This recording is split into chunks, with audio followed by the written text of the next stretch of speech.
Ladies and gentlemen, welcome to a very, very special edition of the Money Mondays. Out of all my years in interacting with thousands and thousands of speakers, instructors, coaches, etc., there's only one that I've actually paid money to and hired to help me with my mindset, and he is sitting about 4 feet away from me. But in between us is the real Tarzan, who gets over 200 million views a month across social media. I don't know if that number is right because you got 92 million views last week alone, so I don't know. It's going up. Our price is going up. Yesterday's price is not today's price. All right, so we got the real Tarzan here. We have a very special guest. As you guys know, on the Money Mondays, we talk about 3 core topics: how to make money, how to invest money, how to give it away to charity. But because we have a special guest here, we might deviate a little bit and talk about some more interesting topics that really focus on the mindset. So please give a warm round of applause to Elliot Roe. Hey guys, thanks so much for having me on the show. Absolutely. And the crowd goes wild. All right, so Elliot, the way this works here is we do a quick 2-minute bio so we can get straight to the money. Okay, so I'm Elliot Roe. I'm a mindset and performance coach. I'm based here in Salt Lake, Utah, but originally from London. I've spent the last 12 years helping high performers reach the highest level of competition and actually really be able to perform at their best in the moments when they need it the most.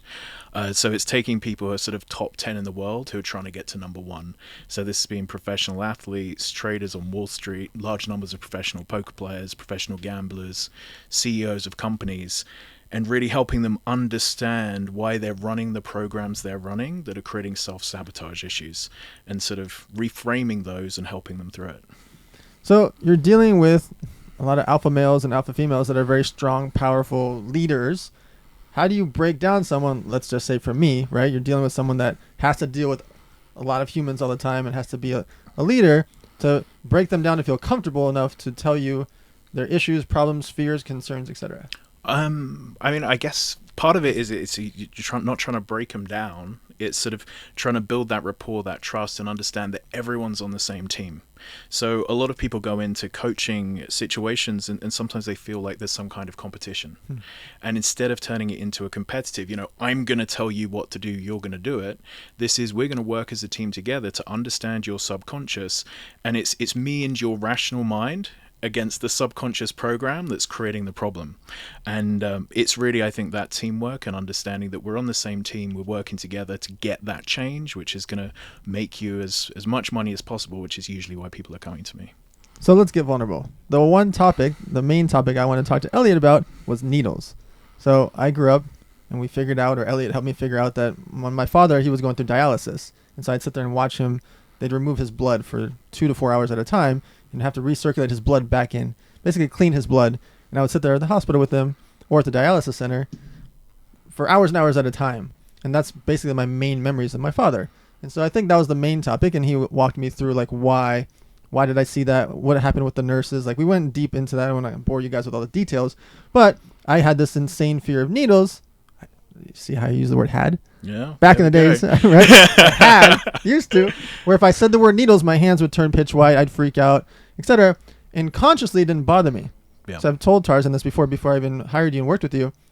I don't mind pain. You can hit me as hard as you want. You hit me like I don't mind pain. I'll go and cut my fingers and hands in the ranch. I'm not scared of blood in a physical sense, consciously. But subconsciously, which you helped me break down, is that I had this thing that was like a stigma or whatever you want to call it, of just like watching my father go through that situation. But after the last few months, I can say needle, I can say it all the time. I've been staring at needles, watching it on YouTube, watching friends do like IVs, and I still haven't done it yet personally, which I'm going to, but I don't even say not once feel weird about it. Yeah. Not at all. Not even a little bit. And so now I'm like overly practicing because I want to get to that moment where Tarzan and I actually have a group chat. We're actually buying an IV company to have IVs at the ranch. That's how much I want it. Like, I want to own IVs, not just like not just have them. I want to own it. So what can you say about that main concept of what you helped me with? Yeah, so I believe that all fears are learned. So we come into the world fresh and we learn our fears. So from an evolutionary perspective, so if you think about it, it was very useful for children to pick up fears easily from their parents. So you're in the jungle, there's a tiger, your mom starts screaming and freaking out. You know you're supposed to be scared of spiders, it's life and death. That's very useful for our subconscious. Unfortunately, in modern life, it's not as useful. So if we talk about the needle situation, there's something that's created a fear there that's made your subconscious believe this is life and death. And it's not a rational fear, but your subconscious has decided, I am going to protect Dan every way I can from this, because this is something that's very important, and this is life and death. So what we use with hypnotherapy is we can get into a guided meditation state. There's no magic. It's not like the stage shows, but you get very, very relaxed, and then it shows you these memories and where these issues are coming from, and then you can reframe them. So we can look at it from a more rational perspective, an adult perspective. We can bring love into memories where there might have been tragedy, or there may have been abuse, or whatever issues. And by reframing those memories, the trigger changes. So the trigger that was there is no longer there before. I actually came into hypnotherapy because someone had recommended a hypnotherapist for my fear of flying. So I had a horrific fear of flying, the same sort of thing as you're describing. So I'd be in a taxi going to the airport, and I would have like a massive heart rate. I would be convinced I was going to die every time I got on the plane, like just extreme. Couldn't understand it. Wouldn't even fly long hauls. So at the time I wouldn't be here in America. Went and saw a hypnotherapist. She takes me through this process of getting very relaxed, tracing back the memories. First couple of memories were just turbulence in planes, so made sense. And then came up with a memory of me seeing a picture of a small plane at my granddad's house as a small child, and being told that it had crashed and killed one of his business partners. So it was really interesting. We worked through it. We worked through the logic, released all the stress and tension. Afterwards, I didn't have the same response to flying anymore. And what was most interesting is I wasn't consciously aware of the memory. So I spoke to my parents, and I was like, this thing came up, and I was shown this picture. Was that real? And they were like, yeah, that was real. You remember? And I was like, well, I didn't remember. And now I understand. And because of that, I went and got trained as a hypnotherapist, because it blew my mind that my life was like, I could now travel the world. And that was a really big deal for me. So I'm going to become a nurse and actually start. Well, you're going to buy an IV sensor. I mean, you're basically doing the same. So you mentioned children like realizing that there's a tiger, they should run away. Yeah. Can you explain why the real Tarzan would run towards the tiger and cut it with it and make a video with it? Because your mum didn't shout enough when the tigers came. That's the thing, you know. You talk about that, and like, you know, parents give us fears. Yeah. Both my parents are like completely fearless, you know. So I think that's where I got that from. Well, it makes complete sense, because it's your learning as a child, like, this is danger, this is life and death, and then the subconscious kicks in, and it doesn't have to be something rational. And that's where so many people, like you're describing with the needles, they have something where they're like, this doesn't make sense, this doesn't fit the rest of my personality. But for whatever reason, my whole system triggers in that moment. And the majority of the work I'm doing isn't on the fears like this, but it's like, people have it when they talk to investors. They can't make the sales call. When their bank account hits a certain level, I've got a lot of guys who, and it can be $1 million, $10 million, $50 million, when they hit a certain number, they start freaking out and they self-sabotage, and they bring that number down to a level they're comfortable at. And it's helping people understand where this logic came from, and how it's really just they're trying to keep themselves safe because of something they've learned previously. But because it was something that was learned, it can be unlearned, rather than this is innately you. So the number one fear is technically public speaking. Yeah. Number two fear is snakes. Why does Tarzan, the first time we got here, we're at the Muscle's house right now, at the Muscle on Instagram. We're at his house right now because we're about to throw a 7,000 person event. The second we get here, Tarzan sees a mountainside and he's like, oh, I'm going to go find snakes. And he walks away. This will be good content. Yeah. Yes, Utah, snakes, mountains for sure. So why do some people walk towards fear like that? Well, I think it's because, one, people like challenging themselves, but also I would probably say it probably isn't a fear for you. No. And that's the difference, because it's not necessarily walking towards the thing that really triggers you. For you, it's interesting, it's exciting. For other people, it may be a fear. And just everyone has their own triggers, and it's understanding that just because something's scary for one person doesn't mean it's scary for someone else. And that's why we can have different superpowers in different areas. So you mentioned something. Oh, go ahead. No, a few years ago, I had a public speaking engagement in New York, and it was my first year going viral, and I'd never done a real public speaking event, and I was petrified. Yeah, like literally scared.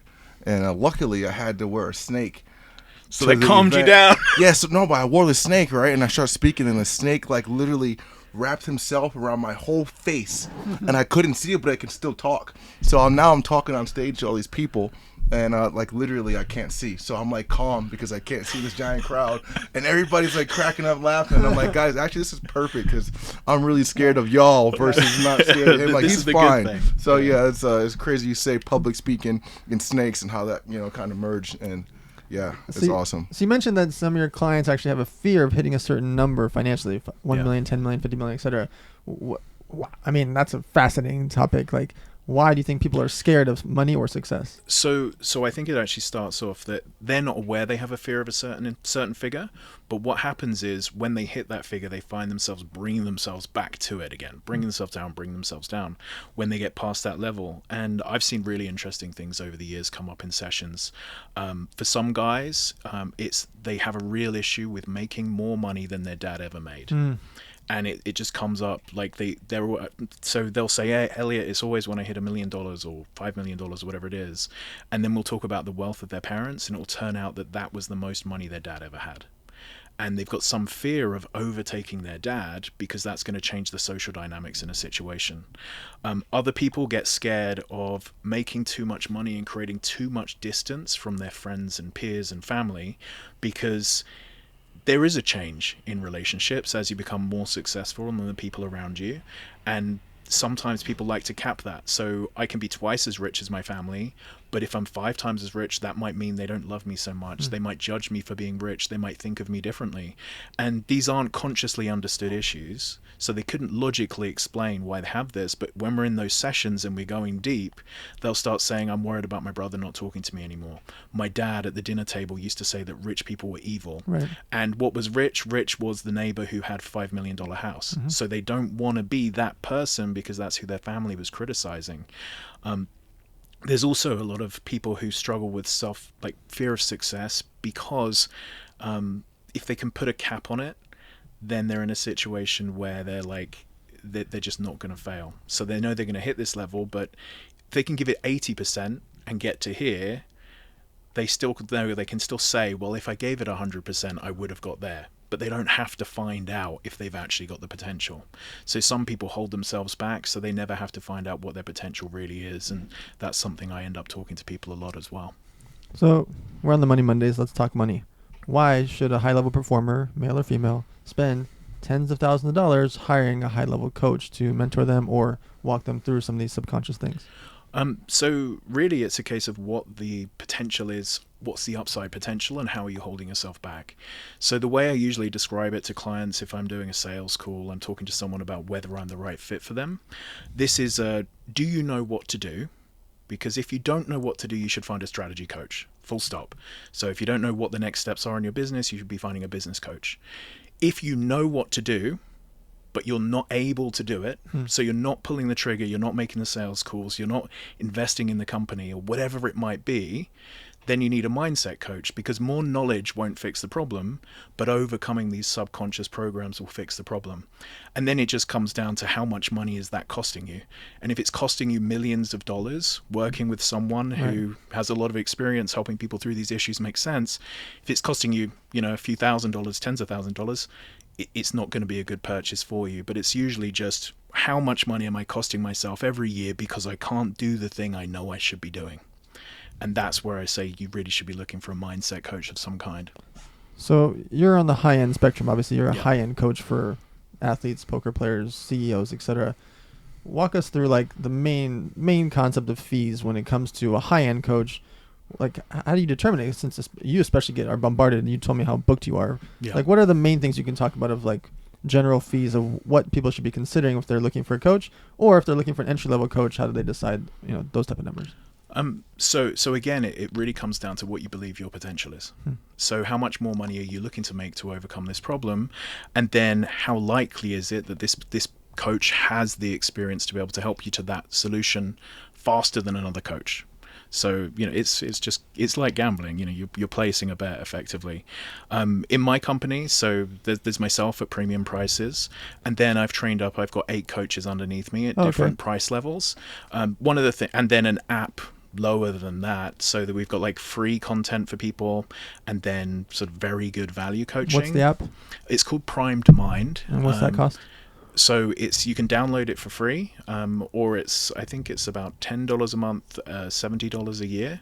And that's got like 400 hypnosis audios to work on confidence, sleep, etc. Yep. Preparing yourself for things. So Prime Mind, $10 a month or $70 for the year. Sorry, it's Money Monday, so I like to give a lot of people. So you've got Prime Mind, and then there are sort of coaches who working with them. Ballpark pricing is around $1,500 for 10 sessions, all the way up to I charge $80,000 a year or $50,000 for 6 months. Yep. So there's coaches in between at every level. Got it.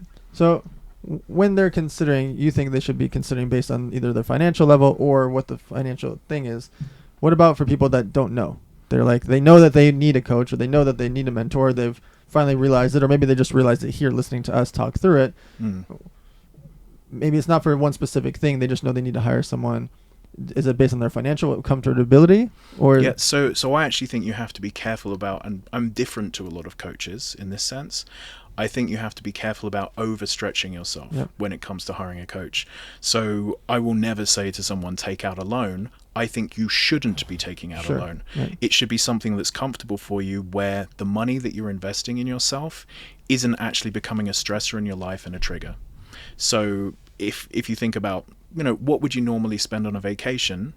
If you comfortably spend this amount of money on a weekend away in California, then spending that on a coach should be a relatively easy decision for you to make.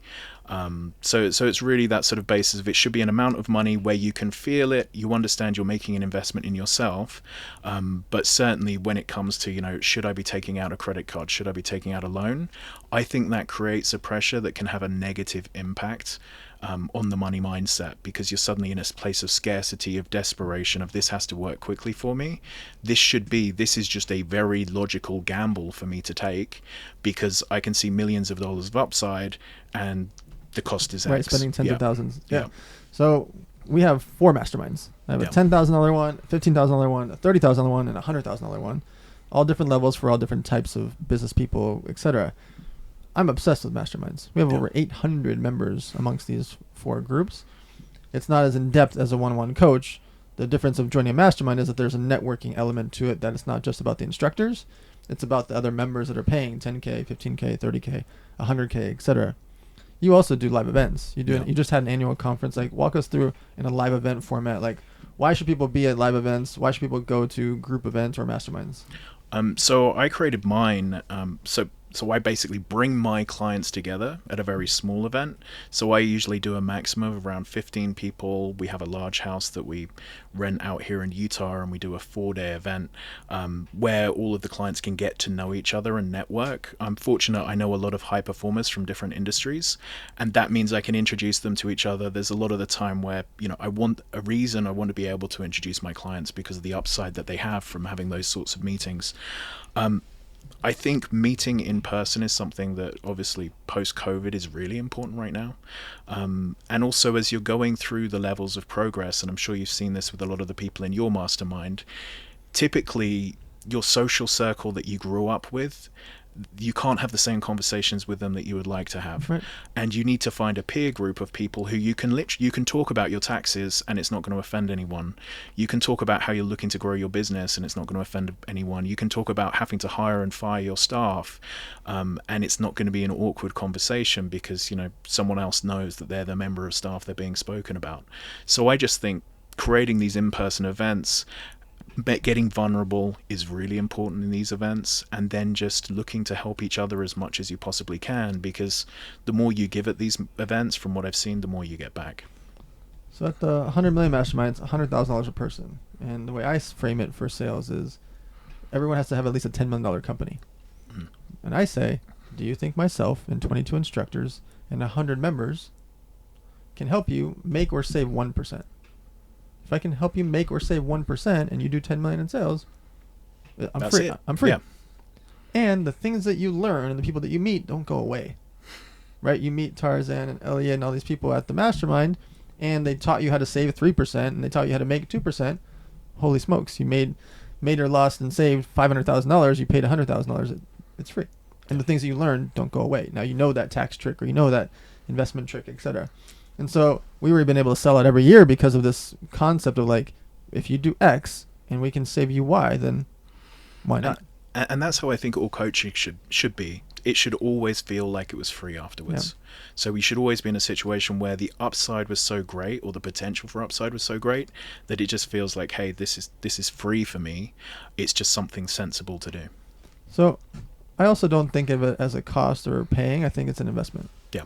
And same, you mentioned it earlier, investing in yourself. I can't imagine a better investment than investing in yourself, because again, it doesn't go away. We've heard people like Alex Hormozy and friends of ours that they talk about investing in yourself, because if you learn that skill, you are changed forever. Yep. And your price is going up, right? And that's something that's very important, especially in our society, where there are millions of jobs that could get replaced along the way. Not yet. People are worried about AI taking over jobs. It's not happening yet. Don't worry. Most companies can't spell AI. Don't worry about it. They're still barely getting on Facebook and Instagram. So everyone's like, oh my God, everyone's going to use AI. I'm like, I can't get them to use Facebook. Relax. Anyways, I could go on about that forever. And so at some point, though, it is coming that there are certain categories of jobs that people are literally going to get phased out. My fear is in certain categories like fast food service, if they start replacing it with robot tellers or, electronic cashiers, which they're doing at a lot of places already. Well, you're talking about millions and millions of jobs that are going to be not having anywhere to go to because they don't have skills. And so I want people to learn. I want people to get smarter, not necessarily in college or not necessarily in the thing that people in a traditional society. I think that trade schools are going to be much bigger than ever because trade jobs and trade schools are going to be huge. They are not going to replace chefs. They're not going to replace actual doctors. They're not going to replace nurses with robots. I'm not going to trust a robot nurse. I'm not going to trust. I also don't want a robot chef, right? Yeah. People like to have cooked with love, not cooked by robots. So the point is that I think in our society that people, the reason I'm so passionate about learning is I want people to get smarter, more efficient, more functional, because we're in a place in our society that the government wants us to depend on them, and the more we can depend on ourselves and each other, the less control that they have in that scenario. And I'm not like anti-government. I'm pro us. I want everyone to succeed on their own and not have to worry about getting a $1,200 stimulus check. I want them to worry about, well, shoot, I need to get $12 million because I have XYZ. Yeah. So investing into yourself, it changes your life forever. If you learn a language, you can now become a tutor in that language. If you learn a skill on computer programming, you can now charge a lot of money for computer programming. The same thing applies for guitar, language lessons, anything that you do. If you learn how to run podcasts, you can now teach people how to do podcasts. These skills are attainable because you can learn online or learn from a mentor. So my question is, we have people talking about making money. We've talked about a bit about investing in yourself. What about on the charity side? Why do you think that charity is important for individuals or for businesses? So I think from an individual basis, certainly a lot of the people I work with work in zero-sum games. So they're working on the stock market, or they're working in poker, or they're professional gamblers, and they often don't feel like they're giving anything back. So they're making this money, but then they're sort of questioning, hey, wait a minute, what did I do that for? And I think the giving it back really gives purpose, and it allows you to then choose to reach another level. So there's a reason for becoming even more successful once your needs are met, once you've got even the luxuries are met. Why would you continue pushing yourself, reaching your full potential? Well, if you can impact hundreds of thousands of people, if you can impact millions of people, you can really start to feel good about yourself, and you can encourage other people then copy you, and they'll do the same thing. I mean, with the app, one of the reasons we brought that out and we made it free for certain sections like education, for exam stress, all of those ones are always free for people to listen to, was just one of these, like, how do we give back? How do we make sure there's some content for literally anyone on the planet who has a phone, so that they can work on their mindset, and it's just they can put in the initial work without having the excuse of I don't have the money to pay for it. It's like, cool, it's free, put in 10 minutes, listen to an audio, try and boost yourself. So that's how I viewed it, is like, the more you can give, the better you feel about yourself, and then the more of a reason that you have for then pushing yourself further and testing your potential. Why should company CEOs and owners consider hiring coaches and mentors for their top executives or for their general staff? Again, I think this is hey, do your team know what to do, but they're not able to do it?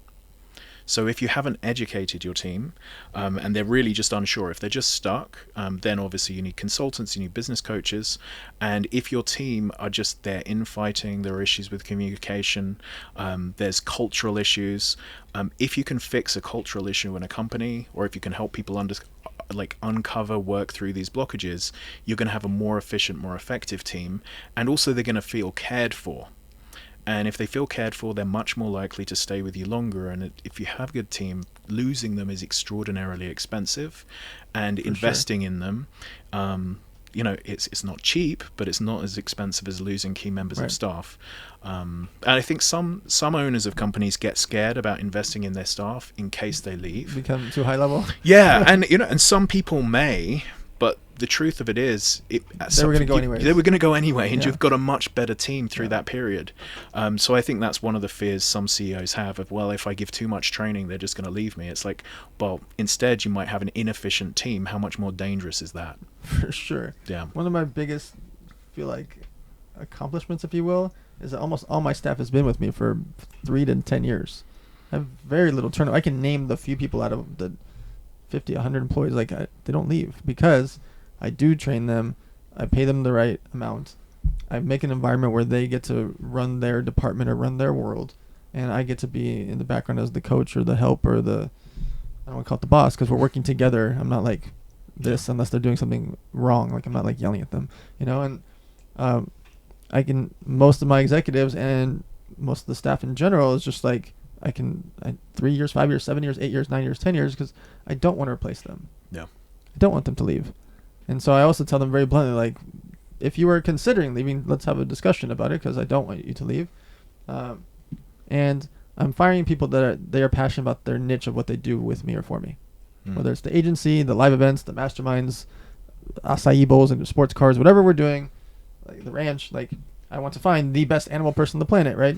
I wouldn't do it a sanctuary without the number one guy in the world, right? Like, and so I look at those type of things, that making them the best that they can be. I'm not scared about them leaving. Yeah, I'm not.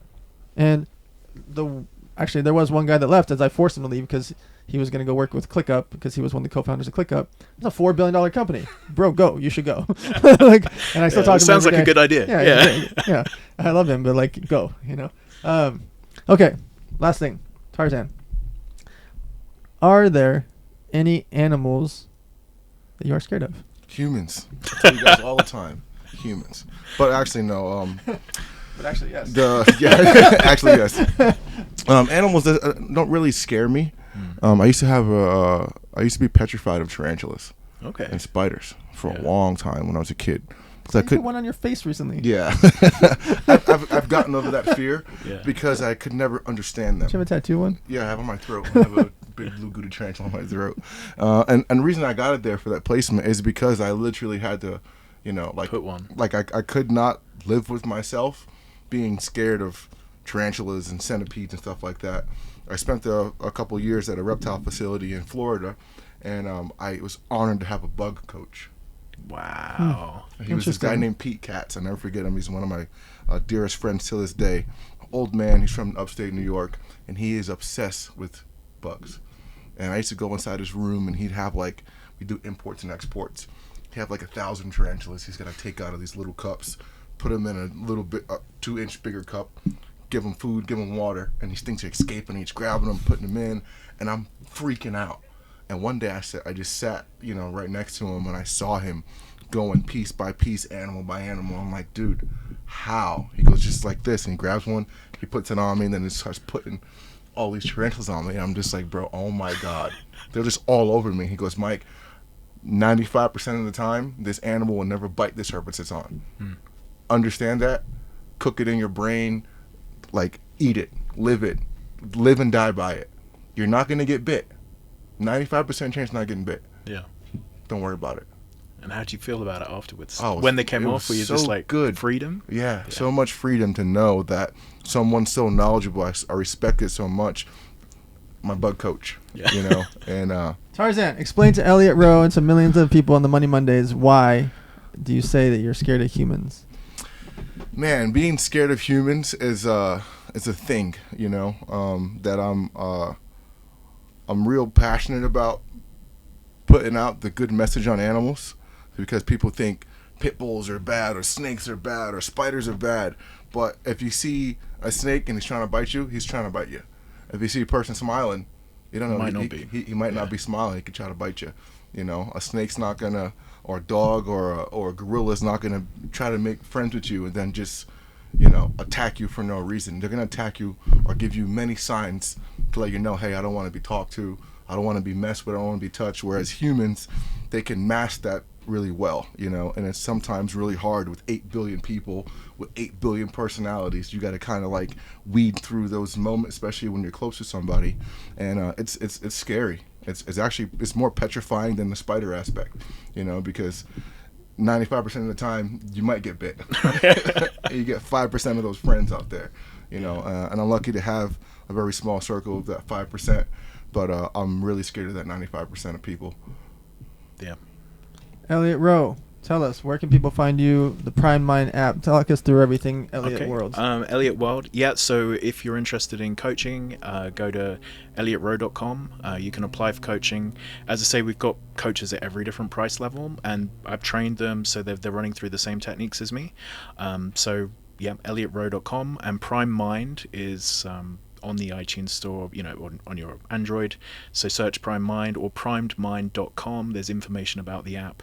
You can download it there, and I hope to change some lives and change some mindsets. So thank you so much. You've already changed my life. We're going to get you back here. Obviously, we're going to be doing more of these episodes with you as we go through our coaching career, with you helping me, and we're working together on events, etc. So as you guys know, we're here at the Money Mondays. It's really important for you guys to have discussions with your friends, families, and followers about money. You can go to themoneymondays.com. We have our weekly coaching there. So that obviously any money that goes there goes to our world's largest toy drive, which is coming up in December. 10 cities in 15-day period. Cuckoo. But we're going to do it. We're going to break the records again with our toy drives. And so themoneymondays.com, you can go there.